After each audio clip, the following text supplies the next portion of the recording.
Well, hello and welcome back to the Faux world. This is R.A. Casper, and I'm doing a bit more explosive mining, I guess you could call it. Trying to clear out some more of this material that I have to get rid of here.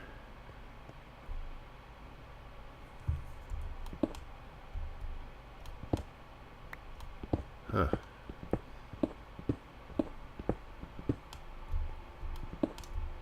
Well, gotta find a place to put this.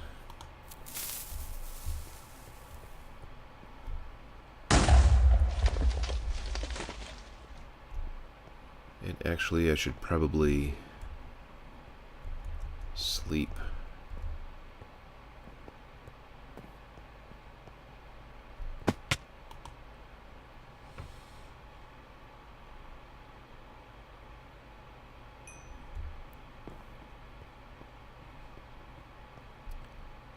Wonder if I can fit one up there.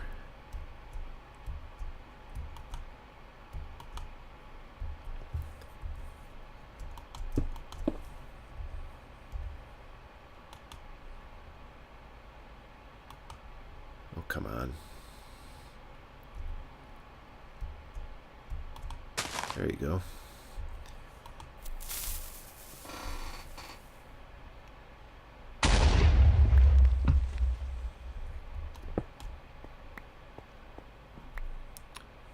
Oh, well, who is this?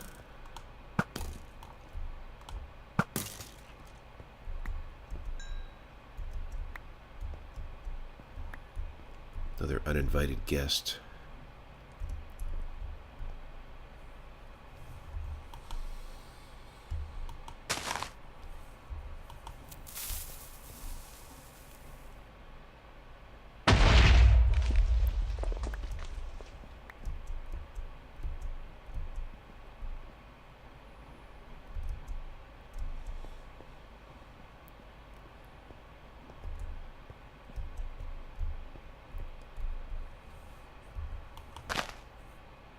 Yeah, I don't really have a specific plan for doing this. I'm just trying to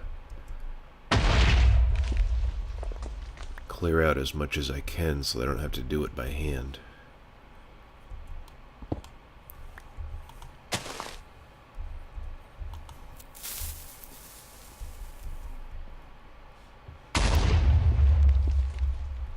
I was just back at the mob farm. Oops, I didn't mean to do that. I meant to do this. Yeah, I was at the mob farm collecting some more gunpowder so I could make this TNT.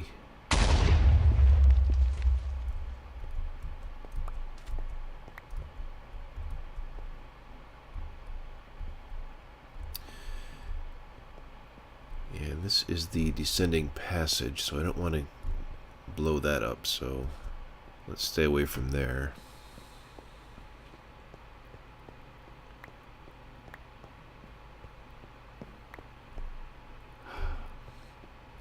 This is going to take a while.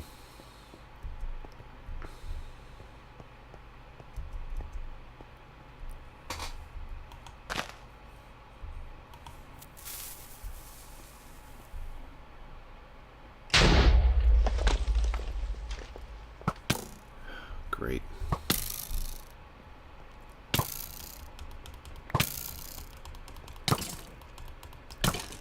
Oh, crap.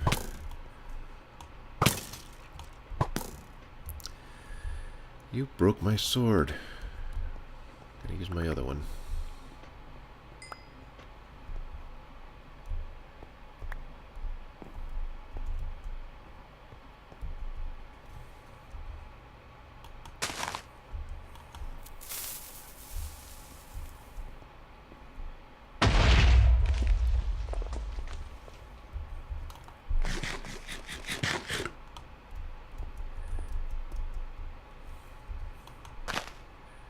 Well, what can we talk about? I did see a movie last week.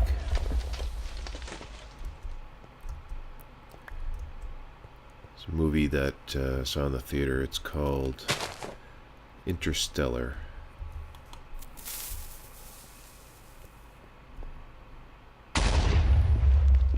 And it was kind of a weird experience seeing that movie, because I wouldn't say that I actually enjoyed it, but I would recommend it. It was kind of a thought-provoking type of movie,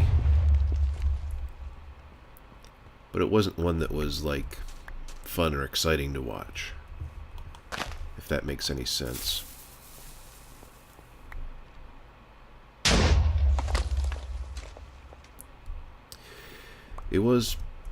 In some parts of the movie, honestly, it was hard to watch. I almost felt like walking out of the theater. It was so tedious at some points. And it was a 3-hour movie, 3 full hours, and I didn't know that going in.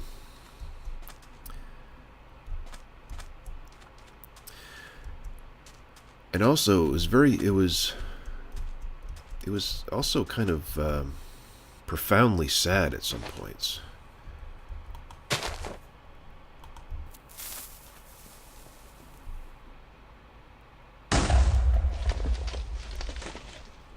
One review of the movie that I read before I saw it said that it was hard to follow because of the different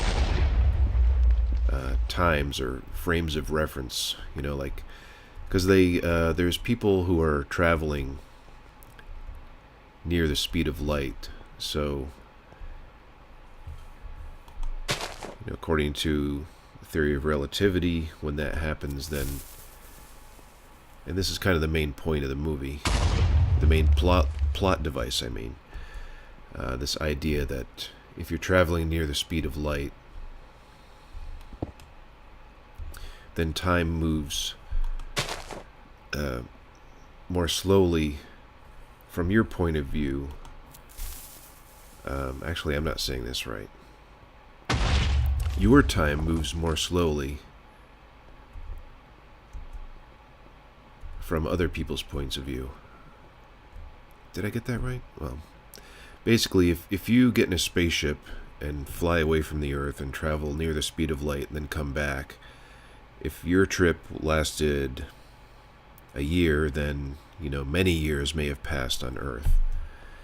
And that's kind of the thing that the review said was hard to follow. And I didn't find that hard to follow at all, really. That was pretty straightforward.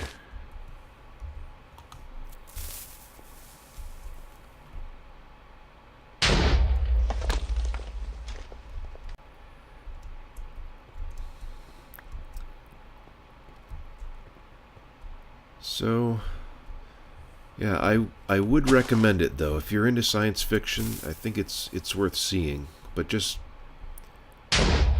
be aware that it is a very long movie, and it is a little bit hard to watch in some points.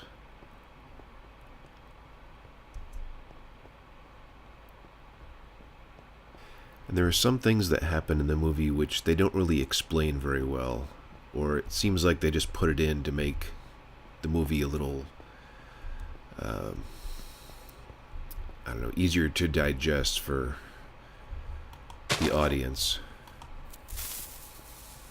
For example, I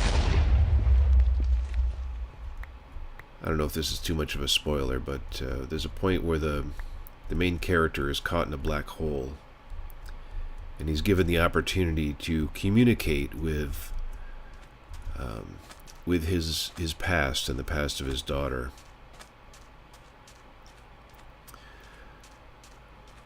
And that communication leads him to where he is in the present. But anyway, he basically has to go into the center of a black hole in order to do this.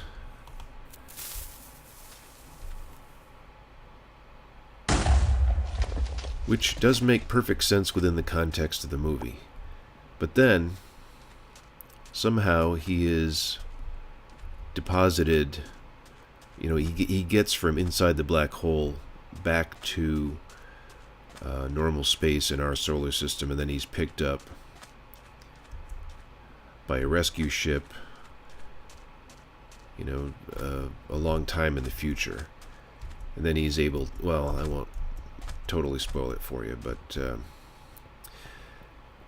then there's sort of a resolution to the conflict that he had with his daughter, because he had to leave her to go on this mission. And that part of it didn't really make sense. How he got from inside the black hole back to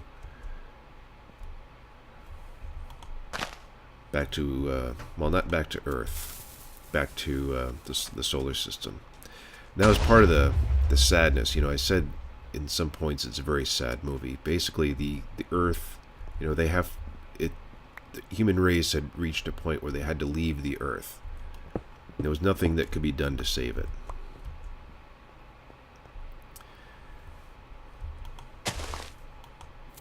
Typically, in science fiction, you'll have some global disaster, and then the hero finds a way of saving the planet. But in this one, they had an opportunity to save the human race, but not the planet. The planet was a lost cause.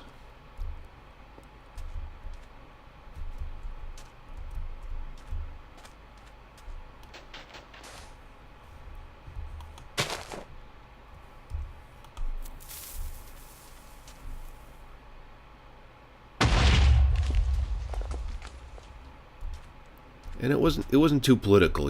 These environmental disaster type movies sometimes are they get a little political in terms of bringing up global warming or some other. Oh well, what do we have here?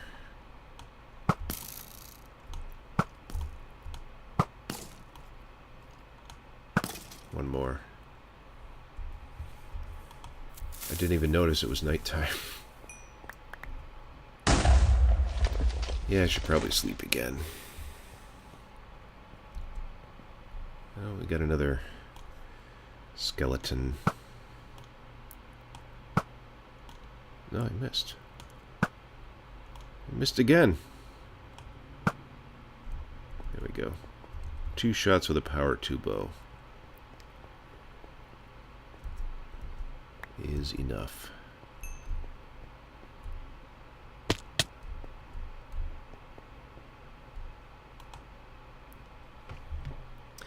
So yeah, Interstellar. I would recommend it if you're into science fiction and thought-provoking movies that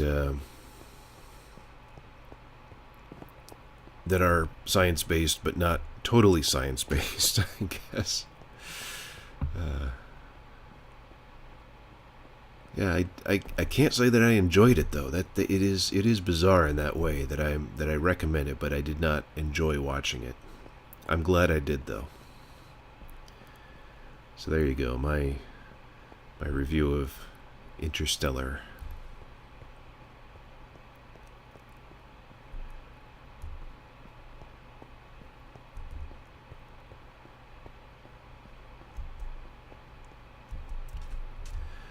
I'm going to continue blowing things up.